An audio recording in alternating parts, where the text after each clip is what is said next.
lalong lugi tayo. Ganyan. Diba? Lugi in a way na sinasabi nila, babagsak daw ang ekonomiya ng Pilipinas kapag nawala ang China sa atin, mga bossing. Naniniwala po ba kayo doon? Naniniwala kayo doon, mga kababayan? Ako po hindi eh. No? Kesyo daw, kumbaga, mas malaki yung, kumbaga merong mga iaangkat at hindi iaangkat. So lahat daw po yun mapuputol na between China and us kapag ka ipinagpatuloy daw po, no, ang pangungulit ng ating bansa sa pagsuway doon sa gentleman's agreement. Ako, hindi ako naniniwala, mga kababayan. Bagkus, tingin ko po pag nakat ang tie natin sa China, mga kababayan, no? Dito sa mga produkto, mga bossing, no? Mas lalago po at mas tatangkilikin yung mga sariling atin, mga kababayan. Yung sariling produkto po natin. Mga boss, ang Pilipinas napakadaming resources. No? Ultimo sa semento, ultimo sa mga buhangin, kahit saan, prutas, o bigas, lahat po yan, mga kababayan. Mas lalago po ang ekonomiya natin, mas lalago po at mas luunlad yung mga farmers natin at kung sino-sino pa na mga meron pong mga produkto na sariling atin dito sa Pilipinas. Hindi po tayo kagaya ng Cayman Islands, mga kababayan. Eto bigyan ko kayo ng idea sa Cayman Islands.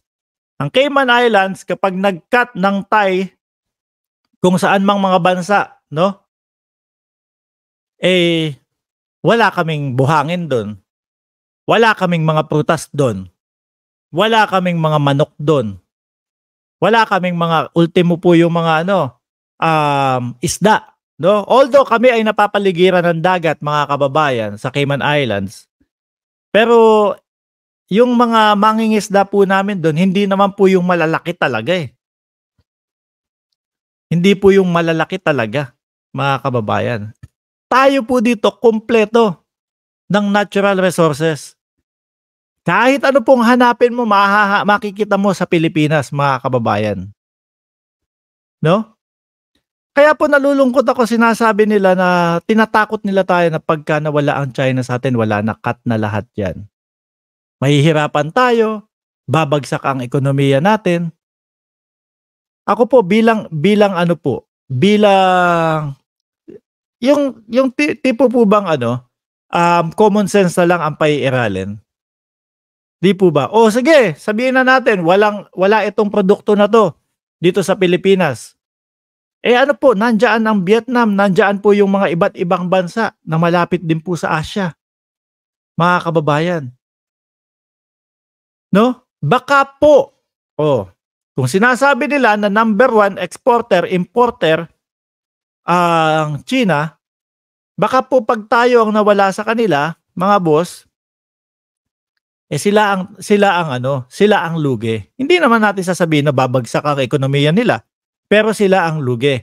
Ngayon po kasi ginagawa nitong mga kulaong na ito, tinatakot ang mamamayang Pilipino. Gusto nyo ba ituloy yung hindi pagtupad doon sa gentleman's agreement?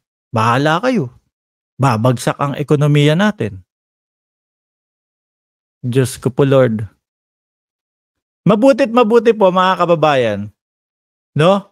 Merong mga magagaling na mga vloggers. Hindi ko isasama yung sarili ko doon. Meron po mga magagaling na mga vloggers, sila Mike Abe, sila Takeru Miyamoto, mga bossing, sila JDB, sila Coach Jarrett na magagaling mag-explain po, mga kababayan. 'Di ba? At nakokontra yung mga pinagsasasabi nilang na babagsak ang ekonomiya ng Pilipinas kapag tuluyan yung kinalaban. Tingin ko po isa sa dahilan kung bakit sila natatakot kalabanin ng China mukhang malalim pa po, no? Yung mga pag-uusap doon sa gentleman's agreement or aka secret agreement. Sabi dito ni Rico Blanco, ayun Sir Mark, yung India nga di nakikipag-trade sa China. Pero sa Ghana, di po ba? sagana. Sabi ni Joselito, maglabas lang ng listahan ng lahat ng sumusuporta at sunod-sunuran sa lahat ng gusto ng China dapat simulan ang kanilang purging sa kanila. Luz Biminda Navarro, Nabura. Ako, makipaglaban ako kahit patayan. Ilalaban ko ang property ko dahil para yun sa mga anak ko. Ganon din ang bansa natin. Yes, correct po. Mga kababayan. Ewan, siguro urong bayag lang silang mga nakakatakot handa na po ba tayo sa China? Yes. Pero hindi ibig sabihin na ibigay natin ng ito na, sige, takot kami sa inyo eh. O sige, tuloy na yan, gentleman's agreement, di na lang kami papalag. Hindi naman ganoon. Di ba? Although, yung bansa natin itself, hindi handa, mga kababayan. Kulang. Ano po?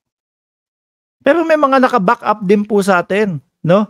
Na kaya nga po sinasabi ni Secretary Gibo Chodoro ng DND, mga kababayan, huwag po kayong maniwala, no, sa black propaganda ng ibang bansa. Dahil po, buong mundo ang naniniwala sa atin.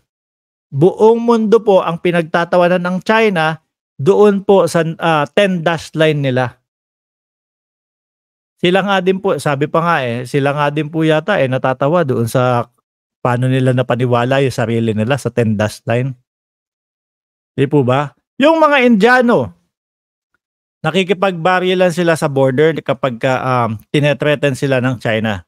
Border pa lang, di nauubra ang mga Chekwa. Ayan, sabi niya. Dapat kasi,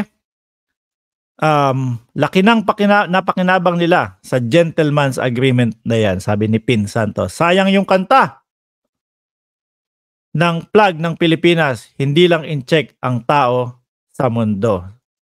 Lalo na po, mga kababayan, kung aalalahanin po natin ulit kung paano nakipaglaban yung ating mga bayani, no, ating mga ninuno, wag lang masako. Biruin nyo yun mga bossing. Yung ating mga ninuno, mga bayani natin, lumaban sila. Kaya po tayo nandirito ngayon. Kaya nakakapamuhay tayo ng malaya, mga kababayan. Tapos tayo, yung generation natin ngayon, mga bossing, hindi natin kaya lumaban no? Kulang pa yung armas natin bigay mo na lang yan, bigay. Kawawa naman po yung susunod na mga henerasyon sa atin. Di po ba? Kawawa po yung mga susunod na henerasyon natin. Tayo hindi, no? Tayo, kagaya ko, 40. 40 years na lang. Siguro, tatagal ko 30 years, 40 years pa, mga ganun. Buenas na kung umabot kagaya ni Enrile. Hindi na masyado sa atin Pero yung mga anak natin, mga apo natin, yung mga magiging apo ng mga anak natin, kapag hinayaan lang natin to, mga kababayan, ganun ang mangyayari. Sila po ang kawawa.